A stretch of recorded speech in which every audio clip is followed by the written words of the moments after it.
réaction après la défaite de Villefranche. On a le sentiment qu'il y a eu une réaction, tout du moins dans le jeu, des initiatives, de la bonne volonté. Malheureusement, à la fin, ça fait 0-0, donc un sixième nul. Comment toi tu vois ce résultat?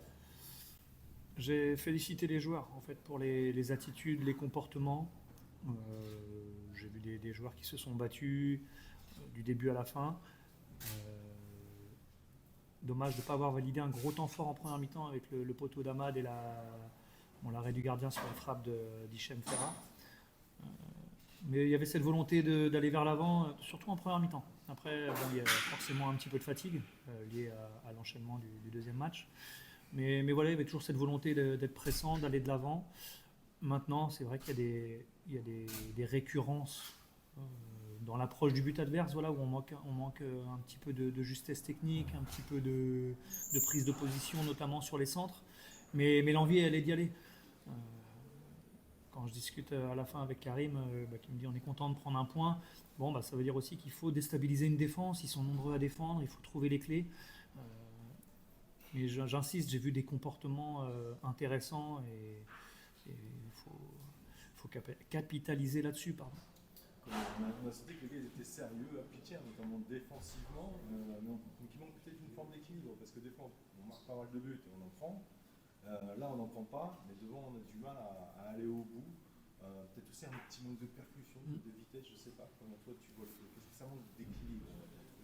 Non, ça manque parfois un peu de projection. En fait, il y a certains qui peuvent se brider, à ne pas y aller. Nous, on leur laisse les portes ouvertes, au contraire. Mais ça manque aussi un petit peu de pertinence. Parfois, on centre un peu trop tôt, de loin. Parfois, on centre un peu trop tard. Les joueurs sont arrêtés. Voilà, c'est du réglage qu'on cherche à travailler sur chaque séance. Euh, et il y a aussi parfois un manque de détermination. Voilà, un ballon qui passe dans la surface devant le but, c'est au premier qui se jette en fait. Mais donc c'est toujours des axes de progression chez nous. Ça fait un petit moment. C'est dommage parce que ça valide pas les contenus. Je te dis, moi je vois des joueurs qui ont envie de bien faire surtout. Eu égard au contexte, est-ce que le contenu était bon, mais le résultat ne correspond pas forcément aux attentes, hein? Comment toi tu vois le Non, on avait envie de gagner, comme la semaine dernière à Villefranche. C'est vrai que le contexte peut paraître pesant. Nous, avec les joueurs, voilà, on se met dans notre bulle, on travaille, on se dit des choses bien, des choses moins bien. Euh, mais faut continuer d'avancer. C'est vrai qu'on souhaitait gagner. Euh, je pense qu'on n'est pas loin. Je pense clairement qu'on n'est pas loin. Mais, euh, mais il y a des choses sur lesquelles on doit progresser et progresser rapidement. c'est ça, le match de Coupe de France peut peut-être aussi permettre justement d'améliorer certaines choses. Le respect qu'on a pour l'adversaire, mais ça peut peut-être aussi permettre de travailler encore certaines choses. Ou tu vas peut-être faire tourner eu égard à l'enchaînement.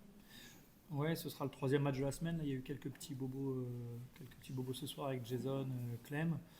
C'est aussi l'occasion, en 3 matchs en une semaine, d'avoir une vue d'ensemble sur le groupe. Donc évidemment qu'il va y avoir des joueurs au repos forcé à cause des blessures et d'autres qu'on va devoir peut-être laisser aussi pour fatigue. Mais ça permet d'en voir d'autres. Donc la coupe, c'est une aventure humaine. Ça permet de concerner tout le monde. Et la chance que l'on a aussi, c'est de jouer chez nous, donc ça c'est top. Et j'en profite aussi pour remercier les supporters pour l'affection qu'ils me portent, c'est touchant, donc merci à eux. Justement, moi, je voulais un petit mot. Comment tu as vécu les derniers jours? C'est assez rare de se faire remettre en cause quand même publiquement par son président. En général, ça se passe quand ça se passe dans l'intimité du vestiaire. Tu faisais référence, les supporters scandaient ton prénom, il y a eu la banderole tout le match. Comment tu as vécu ces derniers jours à titre personnel? C'est jamais simple. Après, voilà, il y a toujours des choses à prendre. Euh, nous, simplement, on veut toujours bien faire. On veut toujours faire plus, on veut toujours faire mieux. Euh, Moi, la seule chose qui m'importe, c'est que mon groupe soit soudé, que mon groupe travaille, et je ressens ça en fait. Je ressens cette adhésion, donc c'est ça le plus important. Et ils me l'ont encore montré ce soir. Pour moi, il manque vraiment qu'un but. Après, peu importe comment on le marque, hein, sur un centre, sur un coup de pied arrêté, sur un deuxième ballon, enfin comme tu veux, mais il manque que ça parce que le comportement des gars prouve qu'ils sont encore là. Donc voilà, moi c'est la seule chose à laquelle je m'attache, à bien préparer le match qui vient, le match suivant et le suivant encore. Le reste, c'est des affaires internes. Ouais. Tu parlais de. Tout à l'heure, tu disais on se met un peu dans une bulle. Tu parles de ton groupe, ce qui compte, c'est un peu l'unité du groupe. C'est ça qui est peut-être compliqué, c'est de préserver, on va dire, des remarques extérieures, même si elles ne sont pas forcément extérieures, les remarques, mais que vous restiez ensemble. C'est peut-être ça le plus dur dans cette période de résultats qui visiblement ne correspond pas aux attentes placées en vous. Mais c'est normal aussi. Faut être factuel. On a gagné qu'un seul match pour l'instant. Nous, j'insiste, mais la seule chose sur laquelle on peut se concentrer, la seule chose que l'on maîtrise, c'est le terrain. Donc, on n'est pas satisfait des résultats. Et donc, avec le groupe, on se dit ce qu'il faut améliorer, les choses qu'il faut bonifier aussi, parce qu'il y a des choses que l'on fait bien. Mais on doit être focus simplement là-dessus, en fait. Le reste, si on y accorde trop d'importance, on va perdre de vue ce qu'on maîtrise le mieux, c'est le terrain. Donc voilà. Je vais jamais poser cette question-là, mais je pense à l'instant. Est-ce que tu as déjà vécu un truc comme ça? Tu as une période comme ça où tu as 10 matchs, tu gagnes un match, je sais pas, pression autour. Bon, d'ailleurs. Est-ce que tu as déjà vécu une expérience comme ça? Comment on se sort? Ouais. Oui, je l'ai vécu au Lannion FC.